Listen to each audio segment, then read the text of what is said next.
Estamos com Larissa Hashimoto, analista de mercado da IEG-FNP, que vai falar um pouco sobre custos de produção agrícola com a gente. Larissa, a gente tem visto, os produtores têm falado muito que os custos de produção estão subindo. O que está influenciando nisso? Bom, realmente os custos de produção, comparado à safra passada, eles estão subindo sim, consideravelmente. A gente realizou uma análise ano passado, em junho de 2017. Vamos falar da soja aqui no caso.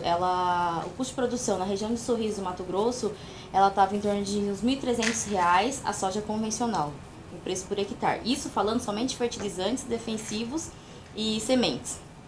Isso da soja convencional. A soja com transgenia, ela estava girando em torno de uns R$ 1.500 por hectare. Hoje, realizando a mesma análise, na mesma época, em junho de 2018, o preço por hectare da próxima safra, que é a 18-19, ela está saindo em torno de R$ 1.500 a soja convencional, falando também somente de insumos, e a soja com transgenia, ela está saindo em torno de R$ 1.650 a R$ 1.700. Ou seja, teve uma variação muito grande de uma safra para outra, Na soja convencional, a gente teve uma variação de 15,4%. E na soja com transgenia, em torno de uns 10%.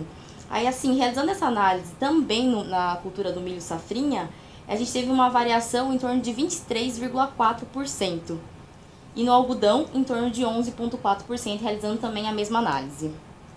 E, assim, quais os fatores que contribuíram para esse aumento?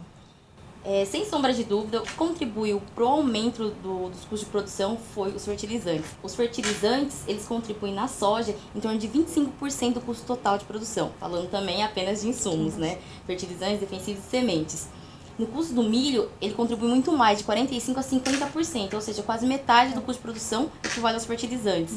E no algodão, em torno de 30% a 35%. E também a gente não pode deixar fora, tudo bem que teve um aumento, mas é uma quantidade menor comparada aos fertilizantes, Foi em torno dos defensivos agrícolas, que foi em torno de 10% a 12%. Você mencionou os fertilizantes. Quais as regiões que foram mais afetadas por essas altas desse insumo? As regiões mais afetadas com o aumento dos insumos foram as regiões mais distantes das regiões portuárias, principalmente as mais distantes da região do Porto de Paranaguá. Porque o Porto de Paranaguá é o principal local de desembarque das nossas importações, tanto de fertilizantes e defensivos.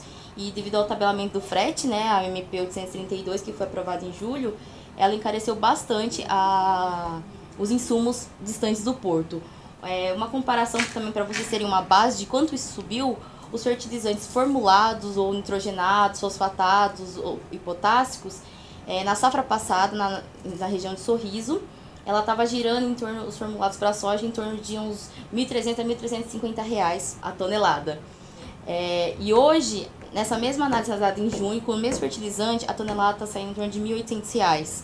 Ou seja, uma variação de R$ 470 a R$ 500 por tonelada. E de uma média geral, de todos os fertilizantes formulados, fosfatados, hidrogenados, entre outros, eles subiram numa média de 36% na região do Mato Grosso.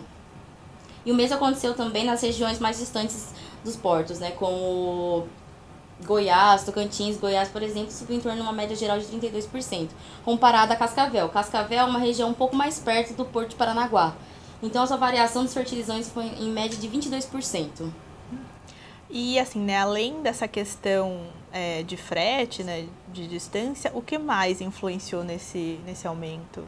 Por o Brasil ele ser um país altamente dependente das importações de fertilizantes, seja da matéria-prima para fabricar os formulados, como também os fertilizantes prontos, o que torna o Brasil um país altamente dependente do mercado externo. Sendo isso um dos nossos maiores gargalos na agricultura, porque a gente fica muito volátil às variações do mercado externo. Por exemplo, os nossos fertilizantes eles são negociados em dólar. Então, com essa instabilidade, tanto política do Brasil, porque até outubro a gente não tem uma definição ainda, E também desse entrave comercial entre a China e os Estados Unidos, a variação do dólar ele está sempre oscilando. Aí o que acontece, os nossos preços também dos fertilizantes, como eles são negociados em dólares, estão também seguindo a mesma proporção. Então essa instabilidade, tanto política como econômica, gera uma insegurança para o produtor, porque, por exemplo, o produtor hoje ele comprou seus insumos dessa safra. Ele comprou seus insumos pagando R$ 4,00 o dólar. Pode ser que quando ele venda, a sua produção esteja a 3,20 o dólar, ou 3,30, ou o contrário. Então, essa situação traz ao produtor uma grande insegurança de tomar alguma decisão, né? Além dos fertilizantes que você já comentou, tem algum outro insumo que também está afetando bastante os custos? Houve também uma movimentação do mercado de produtos genéricos de defensivos, que eles são importados da China. E como na China teve uns problemas com o fechamento de algumas fábricas para atender a legislação chinesa, ou seja, a nossa oferta de alguns ingredientes importantes nas nossas formulações diminuiu a oferta. Aí o que aconteceu? Ao mesmo tempo que diminuiu a oferta, a demanda não acompanhou, diminuiu também a demanda. Uma das nossas estimativas realizadas pela Informe FNP, a gente estima que a área de uma cultura, por exemplo, a soja, que ela é bem significante, a gente estima que na próxima safra ela vai crescer em torno de 3,7% a área plantada. Então, e consequentemente, já que a oferta diminuiu, a minha demanda continua a mesma. Então, consequentemente, o produto vai absorver esse preço. E logo o produto absorve esse preço, influenciando o custo de produção. E assim, né, essa elevação nos custos, né, em vários dos insumos, elas podem desestimular o produtor a plantar nessa próxima safra? Ao que o mercado indica, a área plantada não vai diminuir, mas no momento de agora é o momento que o produtor ele tem que analisar mais detalhadamente seu custo de produção e avaliar os possíveis gaps que ele consegue ter uma rentabilidade maior. Então, assim, é um momento de muita cautela para tomar qualquer ação, realizar qualquer nova transação.